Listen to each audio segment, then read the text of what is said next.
దేవునికి మహిమ కలుగును గాక. ప్రభు పేరట మీ అందరికీ వందనాలు, శుభాలు. మరణాత. ప్రభునందు ప్రియా దేవుని విశ్వాసులారా, దేవుని సంగమా, దేవుని బిడ్డలారా, ఈ ఉదయ కాలంలో పరిశుద్ధాత్మ దేవుడు నీ పట్ల, నా పట్ల అనేకమైన విషయాల్లో పరిశుద్ధాత్మ ఆదరణకర్త దేవదేవుడు మనకు అనుగ్రహించిన గొప్ప తరుణం బట్టి వందనాలు, స్తుతులు చెల్లించేవారమై ఉండాలి. పిల్లరా, ఈరోజు పాఠము కొరకు ప్రార్థన చేసుకుందాం. మీరందరూ లేచి సిద్ధపడి ఉన్నారని నమ్ముతూ మన ప్రభువును రక్షకుడైన యేసుక్రీస్తు దివ్యమైన నామమున మీ అందరికీ శుభాలు తెలియపరుస్తున్నాను. ప్రార్థన. పరిశుద్ధుడా, పరిశుద్ధుడా, పరిశుద్ధుడా, పరిశుద్ధుడా, దయగల దేవా, ప్రేమగల రక్షక, నీకు వందనాలు.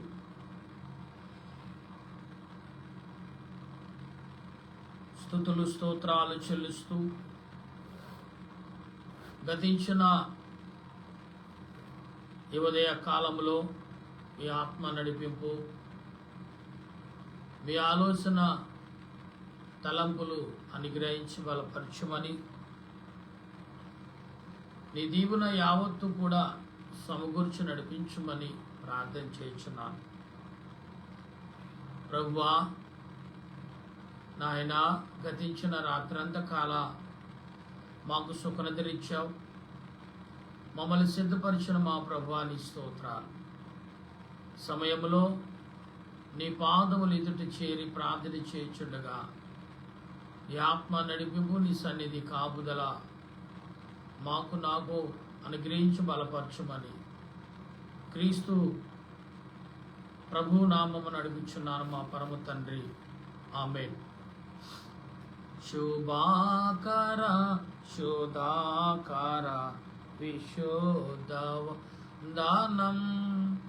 నభాన భూమి సార్వో నాక్యవందనం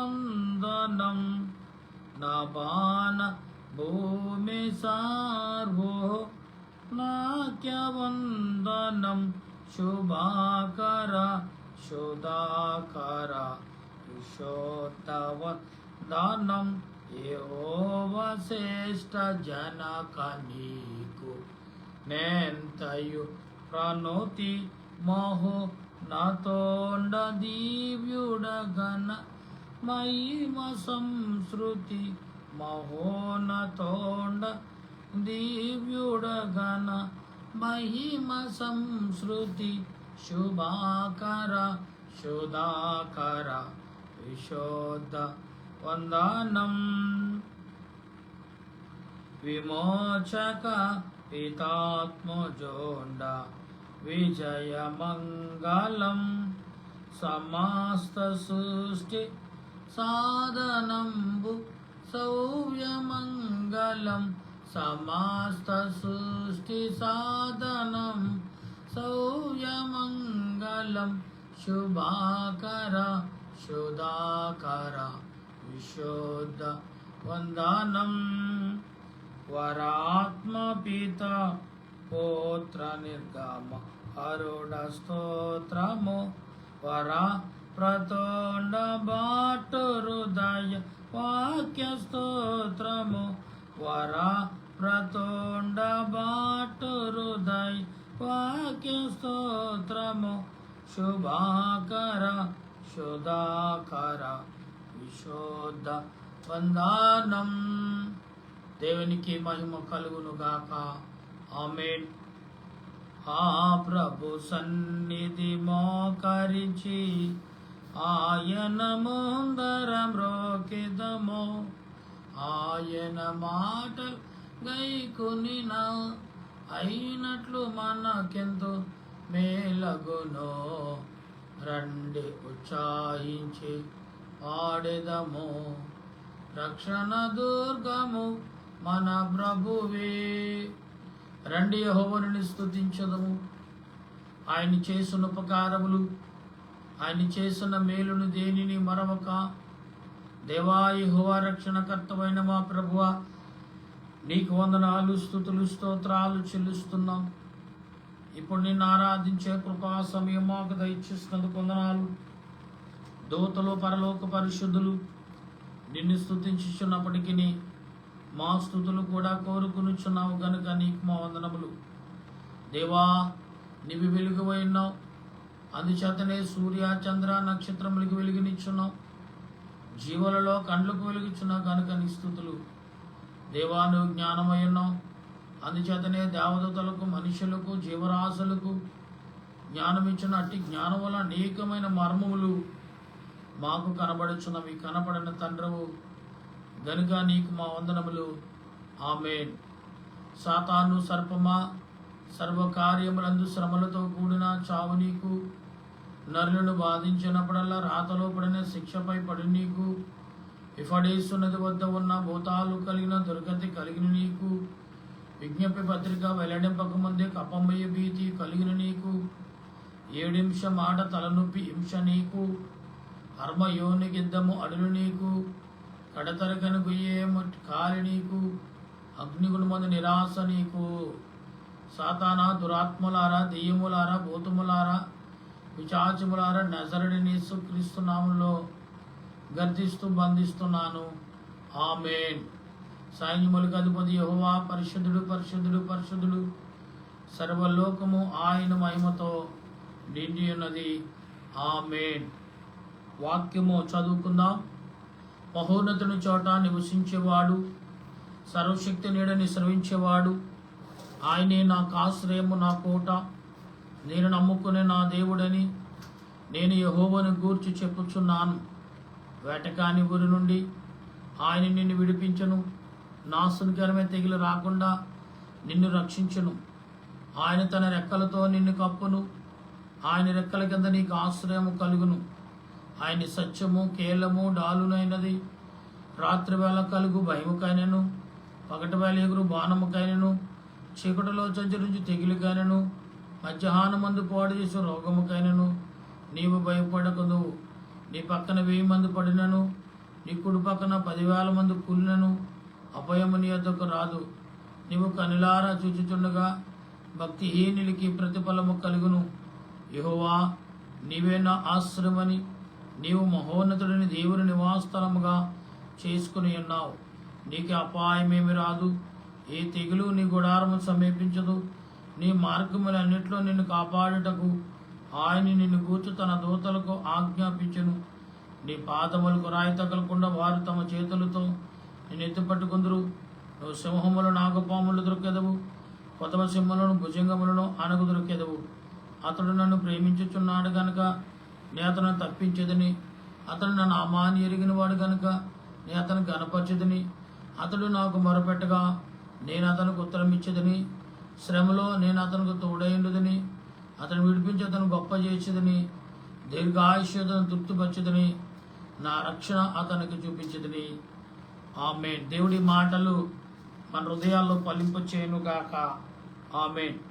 ప్రియులారా, దేవుడు తన ఆలోచన క్రియను బట్టి ఈనాడు నిన్ను నన్ను బలపరుస్తున్నారు అనే విషయాన్ని మనం మర్చిపోవద్దండి. ఇవాళ దేవుడు తన ఆలోచన క్రియలను నీతో నాతో పంచుకుంటున్నారు. గమనిస్తే దేవుడు ఏ రకమైన క్రియలు కలిగిన వాడై ఏ రకమైన ఆలోచనతో నిన్ను నన్ను బలపరుస్తున్నాడు అనే విషయాన్ని మనం మర్చిపోవద్దు. ఎందుకంటే ఆత్మ సంబంధమైన దేవాదేవుడు, ఆత్మరూపుడైన ప్రభువు, పరిశుద్ధాత్మ దేవుని యొక్క ఆదరణ మనం కలిగిన వారిగా ఉండవలసిన వారమైనాం. ఎందుకంటే దేవుడు ఏ రీతిగా నిన్ను వాడుకుంటున్నాడో అదే రీతిని బలపరుస్తాడు. దేవుడు ఏ రీతిగా నిన్ను నిలబెట్టాడో, ఏ రీతి కొరకైతే నిన్ను ఈ మనుషుడిగా పుట్టించాడో అట్టి మనుషుడుకు దేవుడు ఆదరణ కలగజేసి ఆయన సృష్టించిన నిన్ను సర్వమును నీకు ఇచ్చి నిన్ను విడిచిపెడతాడని ఎలా అనుకుంటున్నావు?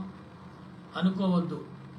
ఎందుకంటే పరిశుద్ధాత్మ దేవుడు ఎప్పుడు నీతోనూ నాతోనూ ఉన్నాడు అని గమనించున్నాడు. అందరితో దేవుడు ఉన్నాడు కదా అని గమనించున్నాడు. నువ్వు కళ్ళు తెరుచుకోగలుగుతావు. ఎందుకు అంటే ఆత్మరూపుడైన దేవదేవుడు ఈ లోకములోకి వచ్చినప్పుడు యేసు ప్రభు అన్నారు, నేనే మార్గము, నేనే సత్యము, నేనే జీవము, నా ద్వారా తప్ప ఎవడనూ పరలోక రాజ్యము చేరలేడు అని ఒక నిర్వచనమును ప్రభు ఇచ్చారు. ఎందుకు ఇచ్చారు? దేని కొరకు ఇచ్చారు? అసలు ఇవ్వాల్సిన కారణం ఏంటి అని మనం గమనిస్తే, ఆత్మరూపుడైన దేవదేవుడు అనేక విషయాల్లో, అనేకమైన క్రియలలో దేవుడు అనేకమైన విధములుగా మనం బలపరుస్తూనే ఉన్నారు. ప్రియులారా, దేవుడు తన ఆలోచన, క్రియలు, తలంపులను అనేక రకాలుగా నీ పట్ల నా పట్ల చూపుచున్నప్పటికీ మానవుడు మాత్రం మరి దాన్ని గమనించలేని వాడిగా మిగిలిపోతున్నాడు. అందుకే ప్రభు అన్నాడు, నేనే మార్గము, నేనే సత్యము, నేనే జీవము. ఈ మాటల ద్వారా మనం గమనించినప్పుడు బైబిల్ గ్రంథం చెప్తున్న మాటలు, ఒప్పుకొనుచున్నాను కావున ఇకను దాను జీవించను, ఇకను నా మీద నా ఎదుట జీవించేది పాపమే కాదు, నాయందు అనగా నా శరీరమందు మంచిది ఏదియు నివసింపనేరదని నేను ఎరుగుదును. మేలైనది చేయవలను కోరిక నాకు కలిగించినది గాని దాన్ని చేయుటకు నాకు కలగట్టలేదు. నేను చేయగోరు కీడును చేయుచున్నాను. నేను కోరని దానిని చేసిన ఎడల దానిని చేయనని నాయందు నివసించు పాపమే గాని ఇకను నేను కాదు. కాబట్టి మేలు చేయగోరు నాకు కీడు చేయుటకు కలుగుచునని, అంటే అంతరంగ పురుషుని బట్టి దేవుని ధర్మశాస్త్రమును నేను ఆనందించుచున్నాను గాని వేరొక నియమము నా హృదయములో నాకు కనబడుచుంది. అంటే వేరొక తలంపు నా హృదయమును ఏలుబడి చేయుచున్నది. నా హృదయమందు అది నన్ను తలంచుచు ప్రేరేపించుచున్నది అంటున్నాడు. పిల్లరా, ఇక్కడ అపోస్తలుడైన పౌలు కొలింథీ సంఘానికి రాయించున్న మాటలను మనం అర్థం చేసుకోవాలి. ఆత్మ సంబంధమైన క్రియలను, ఆత్మ సంబంధమైన ఆలోచనను పౌలు గారు ఏ రకంగా నీ పట్ల నా పట్ల చూపుతున్నాడు అనే విషయాన్ని మనం గమనించినప్పుడు ఖచ్చితంగా ఆత్మ తండ్రి అయిన దేవదేవుడు అనేకమైన విషయాల్లో ఆదరణ ఇచ్చేవాడిగా ఉన్నాడు. అయితే ఇక్కడ అంటున్నాడు ఏమని అంటే, ఆ ధర్మశాస్త్రము పోరాడుచు నా అవయవములో ఉన్న పాప నియమమును నేను చెరపట్టి లోబరుచుకొనుచున్నాను. అయ్యో, నేను ఎంత దౌర్భాగ్యను! ఇట్టి మరణమునకు లోబడి శరీరము నుండి ఎవడు విడిపించును? మన ప్రభు అయిన యేసు క్రీస్తు ద్వారా దేవునికి కృతజ్ఞతాస్తుతులు చెల్లించుచున్నాను. కాగా మనసు విషయములో నేను దైవ నియమమును, శరీర విషయమును పాప నియమమునకును దాసుడనై ఉన్నాను. ప్రియులారా, దేవుడు తన ఆలోచన క్రియలు బట్టి చాలా విషయాలు ఇక్కడ మనకు బయలుపరుస్తున్నారు. ఎందుకు అని మనం గమనించున్నాడు. ఇక్కడ పరిశుద్ధాత్మ దేవుడు ఏదైతే నీకు నాకు వివరించారో, ఏదైతే నీకు నాకు బయలుపరిచారో అదే మనం విశేషంగా మనం కలిగి ఉంటాం. ఎందుకంటే ప్రియులారా, నీవు ఆలోచన తలంపులు ఎలాగూ కలిగి ఉన్నామో అనేక విషయాల్లో ఆత్మ తలంపులు కలిగి మనము కలిగిన వారమై ఉన్నాం. దేవుడు తన ఆలోచన క్రియలు బట్టి పాప ఏచ్ఛలు పాప క్రియలు బట్టి ఏ రకమైన ఆలోచనను నీకు కలగజేస్తున్నాడని మనం గ్రహించున్నాడు. పరిశుద్ధాత్మ దేవుడు తన అద్వితీయ కుమారుడు యొక్క యేసుక్రీస్తు ద్వారానే తప్ప మరి దేని ద్వారాను మనం మేలు పొందలేమని లేఖనం చెప్తుంది. ప్రియులారా, పరిశుద్ధాత్మ దేవుడు ఆదరణ కలిగించేవాడుగా ఉన్నాడు. ఈ రోమా పత్రికలో చెప్పుచున్న మాటలు ఏంటంటే, పాప స్వేచ్ఛల కొరకు పాపము నేను వెలుబడి చేస్తుంది, పాపముకే అధికారం నీ మీద ఎక్కువగా ఉన్నది అంటే మనం ఈ పాపాన్ని పెంచి పోషిస్తున్నాం. చాలామంది అంటూ ఉంటారు, సామెతల రూపంలో మాట్లాడుతూ ఉంటారు కదా, మన జనాభా పామును నీ పాలు పోసి పెంచినట్టు పెంచారండి వీడిని, అంటే వీడు విషము కక్కుతున్నాడండి అంటారు. సాతానుగాడు నిన్ను బలపడవాడు, ఎందుకంటే దేవునికి వ్యతిరేకంగా నేను చిత్రీకరించడమే వాడి పని, సాతానుగాడి పని. కానీ అపోస్తలుడైన పౌలేమన్నాడు, పాప స్వేచ్ఛ కొరకు, అంటే పాపము నీకు స్వేచ్ఛనిస్తుంది అనుకుంటున్నావు కానీ కానే కాదు. ఎందుకంటే పాపము పాతాళముకును ఈడ్చుకోవటకు అది నేను మబ్బు పెడుతుందనే విషయం మాత్రం మర్చిపోవద్దు. ప్రియులరా, ఇక్కడ పాప స్వేచ్ఛ అనే పదమును ఎందుకు దేవుడు ఇచ్చాడు? ఈ పాపా నుండి విడుదల ఎవరు చేస్తారంటే యేసుక్రీస్తు ద్వారా తప్ప మరి ఎవరి ద్వారా కూడా కలుగుదు అని వాక్యం చెప్తుంది. ఇక్కడ 22వ వచనము కాడి నుంచి 24, 25 వచనాలు 7వ అధ్యాయంలో మనం చదువుతున్నప్పుడు ప్రియులరా, ఇక్కడ పాప అనేది ఎలాగో పాపం ఉందంటే మనం పాపమును తొలగించుకోవాలన్న యేసుక్రీస్తు ద్వారానే తప్ప ఎవరి ద్వారానో తొలగించుకోలేమని ఇక్కడ బైబిల్ యొక్క లేఖనముని చెప్తుంది. అందుకే ధర్మశాస్త్రము అనేది ఈ లోకంలో ఒకటి ఉంది. ఆ ధర్మశాస్త్రమును నిన్ను గమనిస్తుంది అనే విషయం మానవుడు ఎప్పుడైతే గ్రహిస్తున్నాడో ఖచ్చితంగా వాడు పాతాళంలోకి సాతాను విడ్చుకుపోకుండా కాపాడగల ఆత్మ ఒకటి నిన్ను సంచరిస్తుందనే భావం మనం కలిగి ఉండాలి. అందుకే లేఖనము ఏమి చేసిన ధర్మశాస్త్రాన్ని నీకు చూపిస్తుంది లేఖనం. ఈ ధర్మశాస్త్రం అనేది ఎక్కడి నుంచి వచ్చింది, ఎలాగొచ్చింది అంటే ఎవరు సృష్టించారు అంటే నరుడుకు దేవుడే ఒక ధర్మశాస్త్రాన్ని ఇచ్చాడు.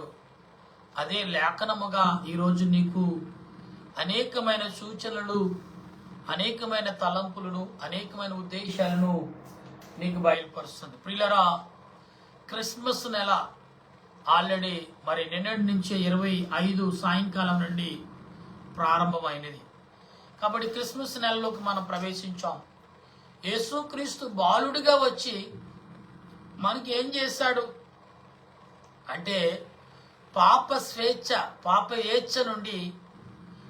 వేచ్ఛ నుండి మనల్ని విడుదల చేయటకు ఆయన బాలుడిగా వచ్చాడని అపోస్తలుడైన పౌలు క్లియర్గా చెప్పాడు. యేసు ప్రభు వచ్చి తిరిగి వెళ్ళిన తర్వాతే అపోస్తలుడైన పౌలు ప్రభుని ఎరిగినవాడు. అయితే ప్రభు ఏమి చేశాడు అనే విషయాన్ని ప్రభు శిష్యుల కంటే అపోస్తలుడైన పౌలు చాలా స్పష్టంగా వివరించాడు. అందుకే అనేక సంఘాలను, అనేక పట్టణాలను దర్శించాడు పౌలు గారు. రాజుల చేతిలో సరసాలకు అప్పగించబడినప్పటికీ అక్కడ కూడా సువార్త ప్రకటించాడు. ఇదిగో బంటులారా, మరి రాజుల యొక్క మరి అధిపతులారా, రాజును చూచి కాపాడుతున్న నాయకులారా, ఇదిగో మన రక్షకుడు యేసుక్రీస్తు ప్రభు మన నిమిత్తం రక్షణకర్తగా నిలుచున్నాడు. మన ఇంటి ముందుట ఆయన దండము పట్టుకుని, దండం అంటే కర్ర పట్టుకుని నుంచున్నాడు, దండము పట్టుకుని నుంచున్నాడు. అపవాది అని సాతానుగాడు కలా వచ్చినా కానీ అది నీలోకి ప్రవేశించడం కష్టం. అందుకే పాప కడగటానికి, పాపాన్ని తొలగించుటకు ఒకే వ్యక్తి అవసరం, ఆయనే యేసుక్రీస్తు ప్రభు బాలుడిగా వచ్చి మొదట నీకు సంతోషము కలిగించి, సాతానుగాడు ఏం చేస్తాడంటే పాపముకు నువ్వు అమ్మబయపడుతున్నావు అన్నాడు అపోస్తలుడైన పౌలు. ఇది ఎక్కడుందంటే 14వ వచనములో కనబడుతుంది. మనం ఏముందండి, పాపము నిన్ను కొనుక్కుంటుంది. ఎలా కొనుక్కుంటుంది? ఆశతో, అత్యాశతో, కోరికలతో కొనుక్కుంటుంది ప్రియులారా. అందుకే కొందరు కొన్ని దర్శనాలు చెప్తారు, వారికి కలిగిన సంఘటనలు చెప్తారు. నేను ఒకప్పుడు ఈ పరిస్థితి ఉన్నానండి, ఎంత మూర్ఖంగా ఉండేవాడినండి, కానీ దేవుడు తన పట్టుకుని ఈ వయసులో నన్ను యవనుడి వలె వాడుకుంటున్నాడని చాలా మంది దగ్గర వింటూ ఉంటాం. ఎందుకు అంటే దేవుడు తన క్రియలను బట్టి, తన ఆలోచన బట్టి నిన్ను నన్ను బలపరుస్తున్నాడనే విషయాన్ని మాత్రం మర్చిపోవద్దు. అందుకే ప్రభు అన్నారు, నేనే మార్గము, నేనే సత్యము, నేనే జీవము, నా ద్వారా తప్ప నువ్వు పరలోకం చేరలేవు. అంటే ప్రభువే మనకు అధిపతిగా ఉన్నాడు, ఆదరణకర్తగా ఉన్నాడు, మార్గం చూపించేవాడిగా ప్రభు ఉన్నప్పుడు ఆ ప్రభుని ఎంతగా మనం వెంబడిస్తున్నాం, ఆ ప్రభుని ఎంతగా ఆహ్వానిస్తున్నాం, ఆ ప్రభుని ఎంతగా మనం మరి పిలుస్తున్నాం, ఈ విషయాలన్నీ కూడా మనం జాగ్రత్త కలిగి వినాలని ప్రభువు పేరట మీ అందరికీ తెలియపరుస్తున్నా. ప్రియులరా, ఎందుకు దేవుడు నిన్ను వాడుకుంటున్నాడు, ఎందుకు వాడుకోవాల్సి వచ్చింది? ఇవాళ ఆదాము చేసిన ఎవడి స్వేచ్ఛ పాపము. ఎందుకంటే పురుషుడైన ఆదాము ఇంటికి యజమానుడై ఉన్నాడు, దేవుని రాజ్యానికి, దేవుడు సృష్టించిన సృష్టికి యజమానుడై ఉన్నాడు. యజమానుడై ఉన్నప్పుడు అతడే తప్పు చేస్తే దేవుడిని ఎవరు అడుగుతారు? తప్పు అందులో ఎవరైనా చేస్తే ఎందుకు చేశానో ఆదాము అడగలడు. ఇప్పుడు ఆదాము ఇప్పుడు మౌనం పాటించడం తప్ప దేవుని ఎదుట మరి ఏమీ చేయలేని పరిస్థితి కోల్పోయాడు. అదే పాప స్వేచ్ఛనిస్తుంది, పాపమో స్వేచ్ఛనిస్తుంది అంటుంది, కానీ దేవునికి నీకు వైరమును సృష్టించింది సాతానుగాడు. ఎటువంటి వైరం అండి? ఇక్కడ అంటున్నాడు కదా, ఈ 24 వచనంలో అంటున్నాడు కదా, అందుకు నేను విశ్వాసము కలిగి నడిచినప్పటికీ నన్ను ఏలుబడి ఏం చేస్తాడంటే పాపం ఏలుబడి చేస్తాడు. ఈ కడవరి దినాలలో, ఈ కడవరి కాలంలో పరిశుద్ధాత్మ దేవుడు నిన్ను వాడుకుని బలపరచాలి, ఆదరించాలి, ఆయుధపరచాలి అని ఆలోచన కలుగునప్పుడు దేవుడు తన ఆలోచన క్రియలను బలపరిచేవారుగా ఉన్నాడు. ప్రియులారా, తన ఆత్మీయ నడిపింపును బట్టియే కదా దేవుడు ఎంతగా నిన్ను నన్ను బలపరుస్తున్నాడు,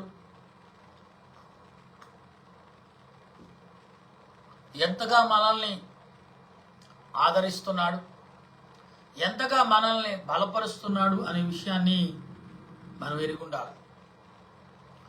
దేవుని బిడ్డలారా, ప్రతి విషయంలోనూ, ప్రతి తలంపులోనూ ఆత్మ నడిపింపును కలిగిన నాడు పరిశుద్ధాత్మ దేవుడు నిన్ను నన్ను వెంబడిస్తున్నాడనే విషయం మాత్రం మర్చిపోవద్దు. నేను ఒకటి విషయం మీకు గుర్తు చేస్తానండి.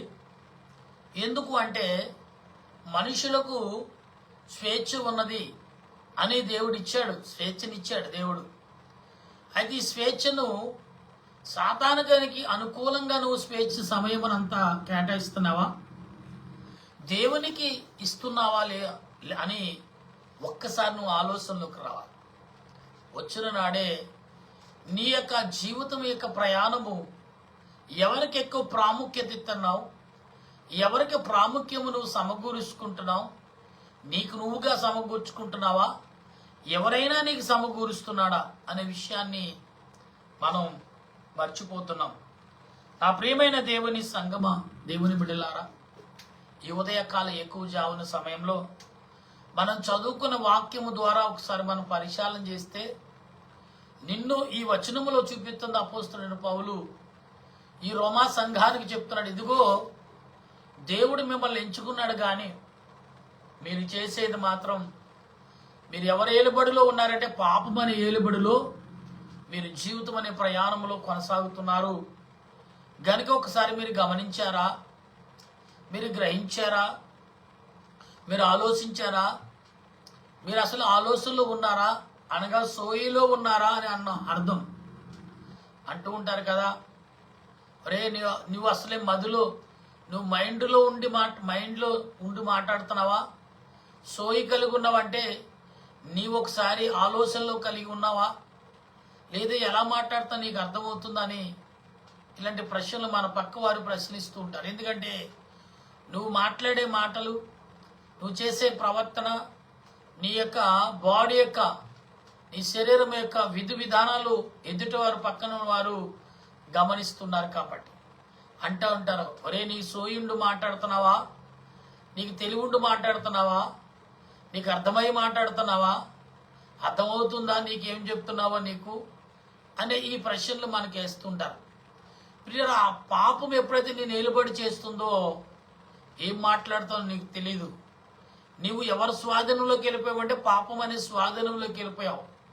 దాన్ని విడిపించాలంటే యేసు ప్రభు అన్నట్టుగా, ఇదిగో నేను మీ మధ్యకు బాలుడిగా వచ్చాను, బాలుడిగా వచ్చి పెద్దవాడినై మీ పాపముల నిమిత్తము నేను రక్తమును విలిచ్చి, సాతానుగాడు ఏమి కావాలి, నా తండ్రి సృష్టించిన పిల్లలను విడిపించట కంటే నీ ప్రాణము కావాలని కోరాడు. కాబట్టి నా ప్రాణము, నా శరీరములో ఉన్న సర్వమును నా పిల్లల నిమిత్తం, నా తండ్రి యొక్క సృష్టి నిమిత్తము, నా తండ్రి సృష్టించిన ఈ పిల్లల నిమిత్తము నా రక్తము కారుస్తా, నా రక్తం వెలకట్టి నిన్ను గద్దిస్తున్నాను, లేకపోతే నువ్వు అడిగింది నేను ఇస్తున్నానని చెప్పి సాతాను గారిని యేసు ప్రభు గద్దించటం జరిగింది.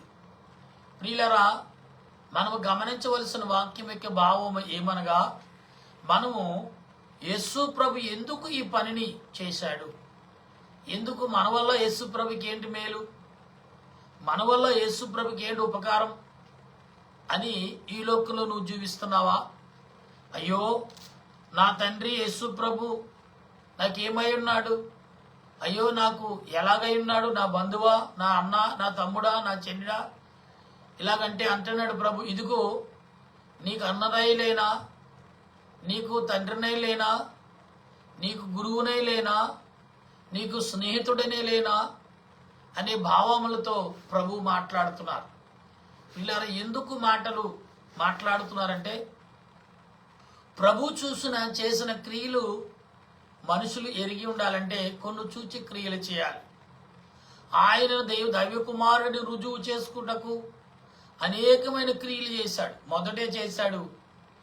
ఈ రోజున మనము మరి డిసెంబర్ 25వ తారీఖు నుండి, అంటే అక్టోబర్ 25వ తారీఖు నుండి అనగా క్రిస్మస్ నెల ప్రారంభం అవుతుంది అని మరి ఆనాడు క్రైస్తవ యొక్క యూదులైన వారు, పోపులైన వారు యేసుప్రభు ఎప్పుడు పుట్టాడు, యేసుప్రభు పుట్టుక ఎప్పుడు అనేది ఒక డేట్ని ఫిక్స్ చేసి ఆ డేట్ నుండి మరొక 25 తారీఖు వరకు, డిసెంబర్ 25వ తారీఖు వరకు కూడా మరి ఇన్ని రోజులని కొనసాగిస్తూ ఉంటారు. ఎందుకంటే ప్రియులారా, సుమారు మనం బైబిల్ గ్రంథం ద్వారా చూసుకుంటే అసలు అందరూ అన్ని సంఘాల వారు, అందరూ సేవకులు నియమించింది ఒకటే, మరి డిసెంబర్ 1వ తారీఖు నుండి డిసెంబర్ 25వ తారీఖు వరకు మరి క్రిస్మస్ నెల అని అంటారు. కానీ బైబిల్ ప్రకారంగా చూస్తే పిల్లల అక్టోబర్ 25వ తారీఖు నుండి జనవరి 1వ తారీఖు వరకు కూడా డిసెంబర్ నూతన సంవత్సరంలో కూడా డిసెంబర్ నెల నడుస్తుంది. సుమారు ఇది 70 రోజులు అనేది సంఖ్యను ఆనాడు గురువులైన వారు చెప్పటం నేను విని మీతో మాట్లాడుతున్నాను. ఈ 70 అనే సంఖ్య, 7 అనే సంఖ్య పరిశుద్ధాత్మ దేవునికి సంఖ్యగా మార్చి ఆ రీతిగా చేస్తున్నారు.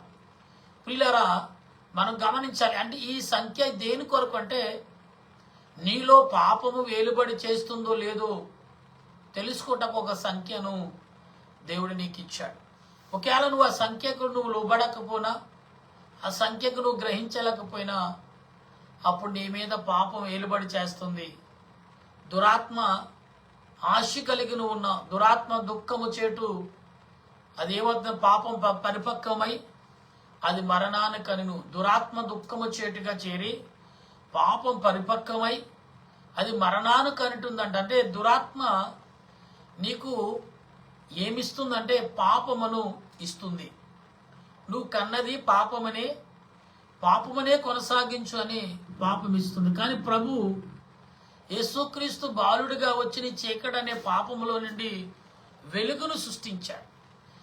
ఎందుకంటే గాబ్రియేలు దేవదూత ఏమండి మొదటేమో మరియాకు కనబడి నీకు శుభము కలుగును గాక అన్నది.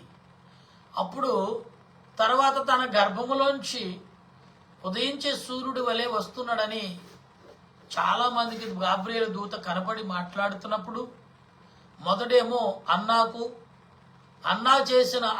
కలిగిన కుమారుడు యోహాను గారు, బాప్తీసు యోహాను గారికి మరి తన తండ్రి పేరు పెట్టినంతసేపు కూడా అతడు మూగవాడిగానే ఉన్నాడు. కనుక ప్రియులారా, ఇలాగా కొన్ని సూచక్రియలు దేవుడి లోకంలో చేసి ఉన్నాడు. మనం గమనించగలిగి ఉండాలి. ఇవాళ అంశం ఏంటంటే పాపము ఏలుబడి పాపము నుండి విడుదల పొందుట. ఈ విడుదల అనే మాట దేవుడు స్పష్టంగా దేని ద్వారా వచ్చిందంటే ఆయన శరీరము ద్వారా, ఆయన ఆత్మ ద్వారా. పాపము నుండి విడుదల పొందాలంటే ఈ రోమాపత్రికలో 7వ అధ్యాయములో 14 వచనం కాడి నుంచి 25 వచనాల వరకు మనం చూస్తే పాపము నీ జనకుడయ్యాడని చెప్తున్నాడు. పాపము నీ స్నేహితుడైపోయాడు, పాపము నీ సహోదరుడైపోయాడు, పాపము నీ ఇంటివాడైపోయాడు, పాపము నీ ఇంటివాడి కాస్త నేను ఏలిపడి చేసేవాడిగా మారిపోయాడు. ఈ భావాలన్నీ కూడా లేఖనం ద్వారా దేవుడు మనకు సూచించుచున్నాడు. నా ప్రియమైన దేవుని సంగమ, దేవుని బిడ్డలారా, ఈరోజు మీరు కానీ నేను కానీ అసలు పాపం అంటే ఏంటి అని గ్రహించామా? పాపం అంటే ఏంటో ఆలోచించామా? ఈ పాపము నువ్వు జయించగలదా? మరి ఎవరు జయించగలదు?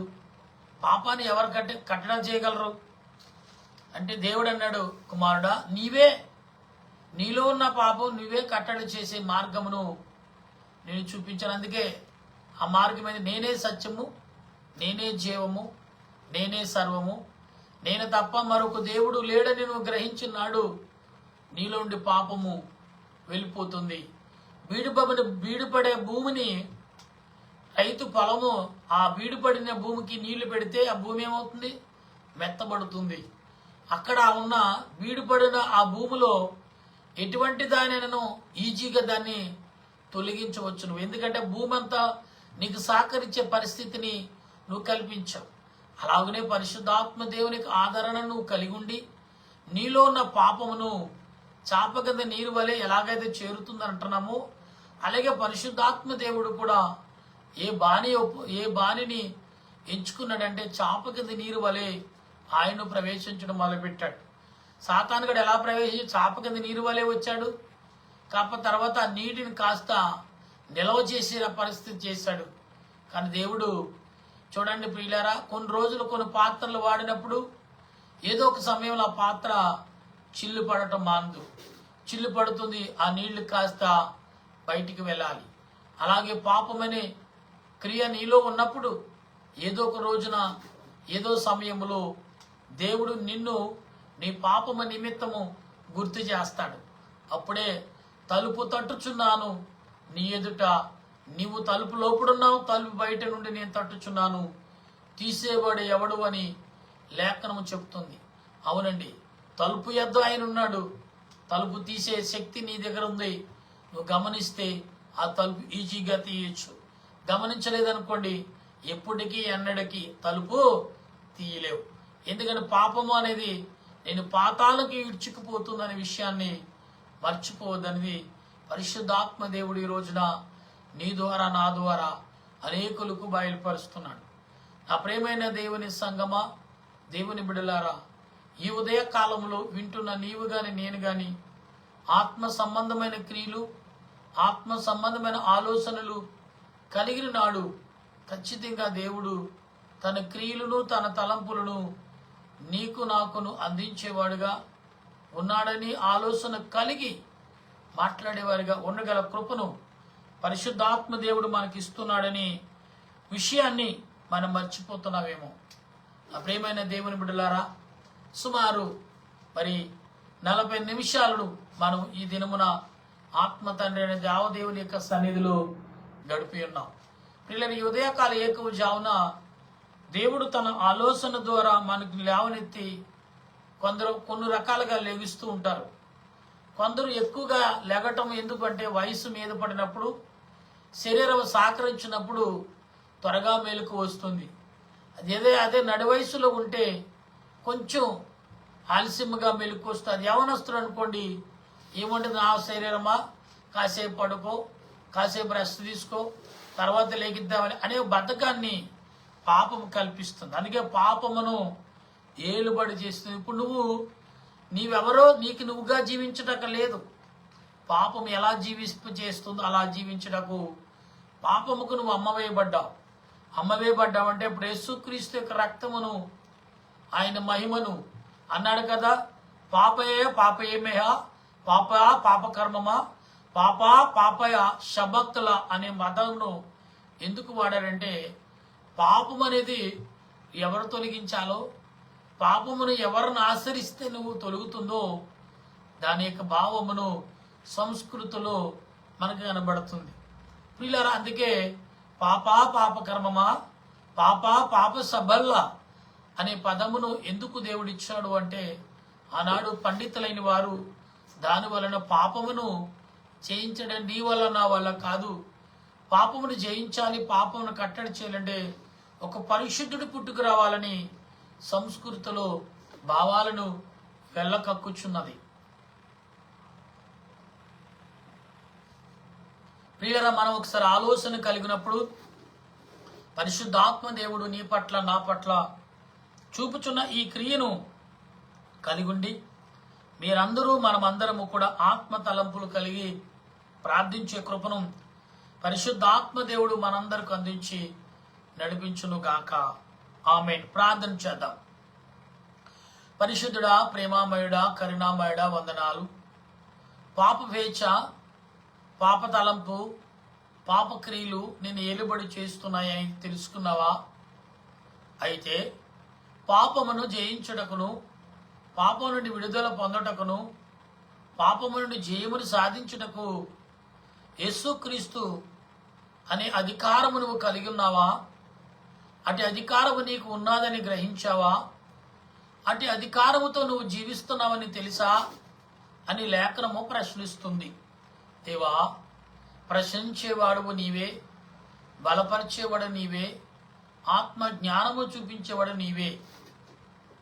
నీ ఆలోచన క్రియలు, నీ తలంపులు మాకు దయచేసి మమ్మల్ని బలపరిచి, మమ్మల్ని ఆదరించి, మమ్మల్ని ఆయుధపరుచుతున్న ఓ ప్రభువా, నీ కొందనాలు చెల్లిస్తున్నాను. ఈ సమయంలో నిన్ను స్తుతించుటకును, నిన్ను గణపరచుటకును, నిన్ను ఆరాధించుటకు మాకు ఇచ్చిన గొప్ప తరుణాన్ని బట్టి వందనాలు. ఎందుకనగా దేవా, కొందరు శరీరం వైపు చూస్తున్నారు, కొందరు నీ వైపు చూస్తున్నారు, కొందరు లోకాశల వైపు చూస్తున్నారు, కొందరు పరలోకం వైపు చూస్తున్నారు, కొందరేమో ఈ లోక సంతోషం చూస్తున్నారు, కొందరేమో పరలోక మహిమను పొందుతున్నారు. ఇటువంటి భావమును కలిగి, ఆలోచన క్రియలు తలంపులు కలిగి ప్రతి నరుడు ఎదురు చూసే మనస్సును, పాపమును తొలగించుకుని స్వేచ్ఛను, ఆనందమును, సంతోషమును ప్రభు కలగజేసి పరలోక వారసులుగా నాయన ప్రతి మనిషికి అవకాశము, ఆనందమును కల్పించే బాధ్యత గ్రంథము దైనది. ఆ లేఖనమును అనేది, ఈ లేఖనమును మనుషుడికి జ్ఞానమును, వినయమును, విధేయతను చెప్పుచున్నది. ఇది కాబట్టి అటువంటి స్థితిలో ప్రతి మానవుడు నడుచుకునే కృపను, ప్రతి మనిషికి విడుదల ఉన్నదని గ్రహించి ఆదరణ కలగజేయమని ప్రార్థన చేస్తున్న దేవా, ఎందరైతే ప్రభా ఈనాడు ఈ డిసెంబర్ నెల ఇదిగో ప్రభా మరి నిన్నటి కాలం నుండి మొదలై మరలా నీవు వచ్చి తిరిగి ఆరోహణమయ్యే సమయం వరకు కూడా గొప్ప సూచక్రియ భూమి మీద చేయుచున్నావు. ఇటు సూచక్రియలన్నీ దేవుడు ఎవరి కోసం చేస్తున్నాడు, ఎందుకు చేస్తున్నాడంటే నరుడు గ్రహింపలేక, గ్రహిస్తే నరుడు కన్నీటితో విలపించి దేవా, నా పాప వేచేసలను తొలగించు అని బ్రతిమాలుకుంటున్నాడు. నరుడే బ్రతిమాలటం మొదలు పెడితే సాతానుగడి ఉండగలడా, నిలవగలడా? పాతాళములోకి వాడు వెళ్ళగలడు కదా. గ్రహించి తలంపును, ఆత్మ నడిపింపును నీ వాక్యము ద్వారా మాకు దయచేసి నీ ఆలోచనతో మమ్మల్ని సిద్ధపరచమని ఈ ఉదయ కాలం ఎందరైతే ప్రభా ఈ నెలంతట్లో మరి పుట్టినరోజు, తండ్రి పెళ్లి రోజు, షష్ఠి పూర్తి, శుభకార్యములు, ఇలాగ వివాహములు అనేకమైన రీతిలుగా చేయించుకున్న వారందరినీ నీ ఆత్మతో నింపి ఈ దినమంతా చక్కటి దినముగా, చక్కటి తలంపులుగా కలిగి ప్రార్థించే కృప దయచేయండి. ఎందుకనగా దేవా, అది నరుడికి ఒక అధికారిగా లేదా ఒక గవర్నమెంట్ నేనున్నానని చదివించే మాటను రుజువు చేయుటకు. అవును ప్రభా, నీవు అటువంటి శక్తిని ప్రతి మానవుడికి ఇస్తూనే ఉన్నావు కనుక ఆ ప్రతి మానవుడు కూడా నీ ఆలోచనలోకి వచ్చి, నీ తలంపులోకి వచ్చి, నీ ఆత్మ నడిపింపులోకి వచ్చి దేవా, మేమందరూ నడిచుటకు, జీవించుటకు నీ సహాయం దయచేయమని నీదేన దాసుడిని నేను చేర్చున్న ఈ ప్రార్థన ఆలకించి, అంగీకరించి, బలపరిచి నడిపించుమని మా ప్రభును రక్షకుడును యేసుక్రీస్తు యొక్క నామమున ప్రతి కుటుంబంలోను, ప్రతి మనిషిలోను, ప్రతి సంఘములోను, ప్రతి సమాజములోను, ప్రతి దేశములోను నీ ఆనందము, నీ యొక్క సంతోషము ప్రభా, నువ్వు బాలుడుగాను నైనా అనేక రకాలుగా నీవు నీ యొక్క రూపాలు ధరించి ఈ లోకంలోకి మానవుల మధ్యకు వచ్చి మానవులు ఆనందపరుస్తూ వారి ఆనందులు నువ్వు కూడా పాలుభాగస్తుడు అవుతున్నా. ఓ ప్రభువా, నీ కొందనాలు. నీదేన దాసులమైన మేము, నీదేన బిడ్డలమైన మేము మమ్మలను నీ చేతులకు అప్పగించుంటూ నీ ఆత్మ నడిపింపును, నీ ఆలోచన క్రియలను సమకూర్చి నడిపించమని మా ప్రభును రక్షకుడును త్రియేక దేవుని నామములో అడిగి ప్రార్థన చేయుచున్నాను మా పరమ తండ్రి, ఆమేన్. పరలోక మా పరమ తండ్రి, నీ నామను పరిశుద్ధపరచునుగాక, నీ రాజ్యం వచ్చునుగాక, నీ చిత్తం పరలోకమందు నెరవేరినట్లు భూమి యందు నెరవేరునుగాక. మా అనుదినమైన మాకు దయచేయము. మళ్ళీ ప్రార్థన చేసిన వారిని క్షమించని ప్రకారముగా మా ప్రార్థనలు క్షమించము. శోధనగా కీని తప్పించము. రాజ్యము, శక్తి, మహిమ నిరంతర నీవన్నావు తండ్రి, ఆమేన్. ఏసు జయము, అపవాది గిలిగిలాయము. ప్రవేశ రక్తమే జయము, అపవాది గిలిగిలాయము. ప్రవేశ సంపూర్ణ విజయము, అపవాది గ్రంథక నాశనం. హల్లెలూయా, హల్లెలూయా. స్తోత్రం, స్తోత్రం. ఆమేన్, ఆమేన్, ఆమేన్. మన తండ్రి అయిన దేవుని ప్రేమ, త్రియేక దేవుని కృప, పరిశుద్ధాత్మ అన్యేక జీవితమును కలిగి పాపమును విడుదల పొంది మేలుకరముగా, దీవునికరముగా దేవుడు ఉంచి ఆయన రాజ్యముకు సిద్ధపరచునుగాక. ఆమేన్, ఆమేన్, ఆమేన్. మీ అందరికీ వందనాలు. మరణాతా. మీ అందరికీ మరొకసారి శుభోదయం ప్రియులారా. మరి డిసెంబర్ నెల ఆల్రెడీ నిన్న నుంచే ప్రారంభమైనది కనుక మీరు మీ గృహాలను, మీ దేవాలయములు, మీ ఇంటును, మీ ఒంటును, మీకు కలిగిన ప్రతిదీ కూడా సిద్ధపాటు కలిగి ప్రభు సన్నిధిలో సమర్పణ చేయుటకు మీరు సిద్ధపాటు కలిగి ఉండాలని ప్రభు ఇట్టి సమయమును మీకు అందించుచున్నారు. అటువంటి ఆశీర్వాదం దేవదేవుడు మీ అందరకు అందించి ఆయన రాకడకు సిద్ధపరచును గాక. ఆమేన్. మీ అందరికీ మరొకసారి వందనాలు. మరణాతా.